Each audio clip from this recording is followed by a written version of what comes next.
નમસ્કાર વિદ્યાર્થી મિત્રો, સ્વાગત છે તમારું સ્કાયલાઇન એજ્યુકેશનમાં। આજે આપણે જોવાના છીએ ધોરણ 10 વિષય છે ઇંગ્લિશ, ગાલા અસાઇનમેન્ટ પેપર 2। એવી જ રીતે આપણી પાસે બધાની પીડીએફ અવેલેબલ છે, પેપર નંબર 3, પેપર નંબર 4, 5 અને 6, બરાબર। તો બધાનું સોલ્યુશન આપણે કરવાના છીએ। શરૂઆત કરીએ ક્વેશ્ચન પેપર નંબર 2થી। ઓકે, એનું લેખિતમાં સોલ્યુશન આપણે જોઈશું।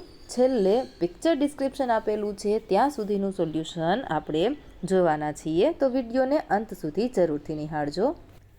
તો સૌપ્રથમ તમને આપેલું હશે સેક્શન એ। ઓકે, સેક્શન એમાં તમારે શું કરવાનું છે તો કે પેરેગ્રાફ પરથી ક્વેશ્ચનના આન્સર આપણે શોધીને લખવાના છે। તો સૌથી પહેલો જે પેરેગ્રાફ છે એના 2 સવાલો, બરાબર, બંનેનું સોલ્યુશન તમે સ્ક્રીન પર જોઈ શકો છો।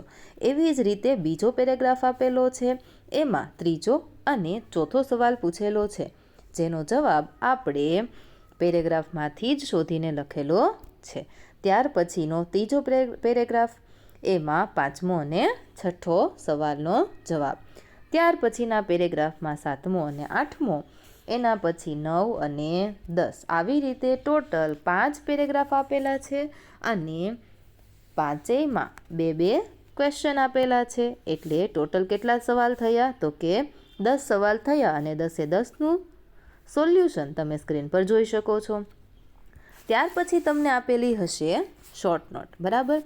તો એમાં તમને 2 શોર્ટ નોટ પૂછવામાં આવશે, તમારે એમાંથી કોઈ પણ એક શોર્ટ નોટ છે એનો જવાબ લખવાનો, એટલે તમને 3 ગુણ મળી રહેશે।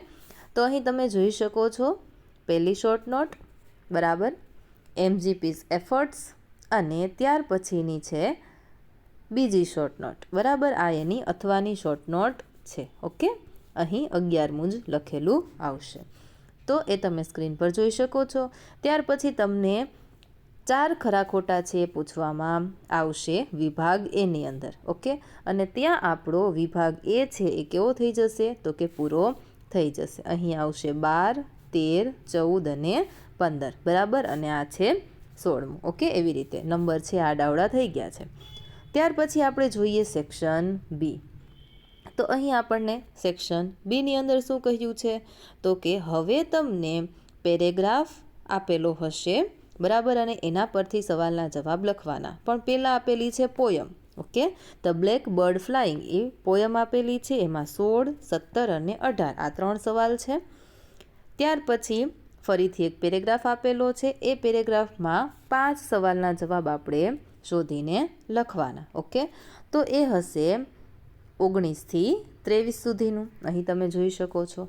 ત્યાર પછી 24મું, બરાબર, એમાં તમને શું આપેલું છે તો કે ડેટા આપેલો હશે, એ ડેટાને તમારે એનાલાઇઝ કરી અને એની નીચેના 5 સવાલોનું સોલ્યુશન લખવાનું છે। તો એ 28 સુધીના સવાલો એમાં આપેલા છે। ત્યાર પછી એક ઇન્ટરવ્યૂ આપેલું છે, એ ઇન્ટરવ્યૂની નીચે પણ તમને સવાલ જોવા મળશે, બરાબર, તો એ અહીં સુધી સવાલના જવાબ આપણે લખવાના। ત્યાર પછી શરૂઆત થાય છે સેક્શન સી, એટલે કે ગ્રામરની। ઓકે, તો ગ્રામરમાં સૌપ્રથમ તમને આપેલા છે match the language function with the sentence, એટલે કે જોડકા, વિભાગ એ ને બીની સાથે જોડવાનો, બરાબર, તો એના જવાબ અહીં લખેલા છે। ત્યાર પછી તમારે અપ્રોપ્રિએટ રિસ્પોન્સ છે ચૂઝ કરી અને કન્વર્ઝેશન છે પૂરી કરવાની છે, એમાં 36થી 38 સુધીના સવાલ છે। ત્યાર પછી complete the sentence choosing the correct option focusing the function in the bracket, તો એમાં તમારે ફંક્શન જે આપેલું હોય બ્રેકેટમાં એને લગતો વળગતો ઓપ્શન સિલેક્ટ કરવાનો, એ છે 39થી 41। ત્યાર પછી તમને આપેલું છે પેરેગ્રાફ છે એ પૂરો કરવાનો છે, બરાબર, પેરેગ્રાફની ઉપર તમને કાઉન્સની અંદર 3 શબ્દ આપેલા છે, એ 3 શબ્દથી જ તમારે ખાલી જગ્યાઓ પેરેગ્રાફની પૂરવાની। તો સૌ પ્રથમ ખાલી જગ્યામાં ક્યુરિયોસિટી, બીજામાં સ્ટેજ અને ત્રીજામાં પ્રોવાઈડ। ત્યાર પછી છે 43મું, 44 અને 45, આમાં શું કહ્યું છે તો કે નિયરેસ્ટ મિનિંગ ફાઇન્ડ કરો, તો એના જવાબ તમે અહીં જોઈ શકો છો। ત્યાર પછી તમને સેક્શન ડી આપેલો છે, બરાબર। હવે એ સેક્શન ડીમાં સૌ પ્રથમ તમને ડાયરેક્ટ ઇનડાયરેક્ટ આપેલા છે, અને એ ડાયરેક્ટ ઇનડાયરેક્ટમાં તમને ઓપ્શન આપી દીધેલા છે, એમાંથી જ તમારે સિલેક્ટ કરવાનું છે। તો પહેલામાં આવશે ઇફ, બીજામાં એન્ડ એડેડ ધેટ, ત્રીજામાં એન્ડ આસ્ક્ડ અને ચોથામાં છેલ્લામાં લવડ. ત્યાર પછી છે 47. બરાબર, કન્જક્શન આપેલા છે. તો બે વાક્યને તમારે જોડવાના. તો જોઈએ આપણે 47માં અધરવાઇઝ, તો અને બીકોઝ. 49માં ઓકે. ત્યાર પછી 50 છે, એમાં શું કરવાનું છે તો કે અપ્રોપ્રિએટ વર્ડ છે એ ચૂઝ કરી અને તમારે પેરેગ્રાફ પૂરો કરવાનો. તો આવી રીતે 3 વર્ડ લખી અને તમે પેરેગ્રાફ પૂરો કરી શકો છો. ત્યાર પછી તમને કહ્યું છે ડુ એઝ ડાયરેક્ટેડ. ઓકે, એમાં શું કરવાનું તો કે when the principal visited the physics, આવો પેરેગ્રાફ આપેલો છે અને તમારે એનું શું કરવાનું છે તો કે when the physics laboratory was visited by, એટલે એમાં શું આવશે તો કે એક્ટિવનું પેસિવ કરવાનું છે. તો આપણે પેસિવ કરી અને જવાબ અહીં લખેલો છે.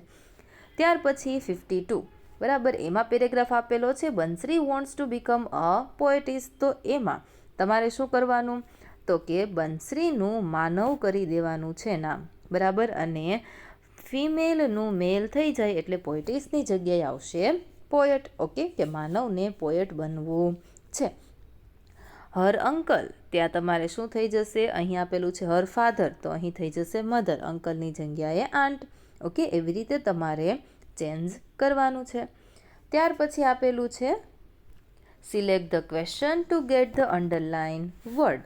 ઓકે, ઓપ્શન આપેલા છે ફરીથી આપણને 53, 54 અને 55. ઓકે, એના આન્સર તમે સ્ક્રીન પર જોઈ શકો છો. ત્યાર પછી સૌથી મહત્ત્વનો વિભાગ છે સેક્શન ઈ. ઓકે, તો એમાં છે 56. તમારે 125 વર્ડ્સની અંદર પેરેગ્રાફ લખવાનો છે. ઓકે, એમાં તમને 3 ટોપિક આપેલા છે, 3માંથી તમે કોઈ પણ એક સિલેક્ટ કરી અને લખી શકો છો. પહેલો ટોપિક છે સેવ ઇન્વાયરમેન્ટ.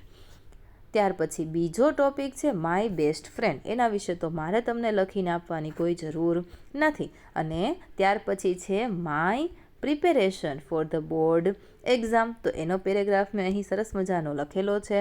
ઓકે, ચાલો. ત્યાર પછી 57માં તમને કહ્યું છે ડ્રાફ્ટ અન ઈમેલ. ઓકે, તો ઈમેલમાં સૌ પ્રથમ ફ્રોમ ટુ સબ્જેક્ટ આ લખી અને તમારે તમારા સબ્જેક્ટ ઉપર થોડી લાઇન્સ અહીં લખવાની છે. ત્યાર પછી યોર ફેથફુલી, જે નામ હોય તે લખી દેવાનું, એટલે આપણો ઈમેલ પૂરો થઈ જાય.